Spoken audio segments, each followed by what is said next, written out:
بسما اور عاصم کی شادی کے بعد بسما تو یہی سوچ رہی تھی کہ وہ نشوہ کو بھی اپنے گھر لے آئے گی، کیونکہ وہ اچھی طرح جانتی تھی کہ نشوہ پہ وہاں پہ کتنے ظلم و ستم ہوتے ہیں۔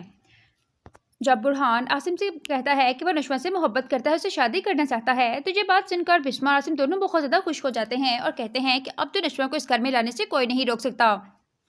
نشوہ اور عمار کے نکاح کی خبر ابھی تک کسی کو بھی نہیں ہے۔ برکت بیگم اور بختیار کہتے ہیں کہ آج ہم بہت تیاری کے ساتھ نشوہ اور عمار کے نکاح کی اناؤنسمنٹ کریں گے۔ جب وہ بسما اور عاصم کے گھر جاتے ہیں، جو بسما کو جا کر بتاتے ہیں کہ ہم نے نشوہ اور عمار کا نکاح کر دیا ہے، یہ خبر سنتے ہی بسما کے پاؤں تلے زمین نکل جاتی ہے۔ عاصم بختیار کا گریبان پکڑ لیتا ہے کہ تم نے بچی کو ڈرا دھمکا کے اس سے نکاح پہ مجبور کیا ہے، تو بختیار کہتا ہے کہ نشوہ نے نکاح اپنی مرضی سے کیا ہے۔ بسما کو نشوہ پہ بہت زیادہ غصہ آتا ہے۔ جب اس بات کی خبر برہان کو ہوتی ہے کہ نشوہ نے نکاح کر لیا ہے، تو وہ بہت زیادہ پریشان ہو جاتا ہے اور وہ نشوہ سے ملنے کے لیے بہانے ڈھونڈتا ہے۔ جب وہ نشوہ کو کال کرتا ہے کہ میں تم سے ملنا چاہتا ہوں، اگر تم مجھے نہیں ملنے آؤ گی تو میں اپنے ساتھ کچھ کر لوں گا، تو اس طرح نشوہ مجبور ہو کر برہان سے ملنے کے لیے آ جاتی ہے اور اسے آ کر بتاتی ہے کہ اس نے عمار سے نکاح کر لیا ہے اور اپنی مرضی سے نکاح کیا ہے۔ یہ خبر سن کر برہان کی آنکھوں میں آنسو آ جاتے ہیں۔ نشوہ وہاں سے اٹھ کر چلی جاتی ہے۔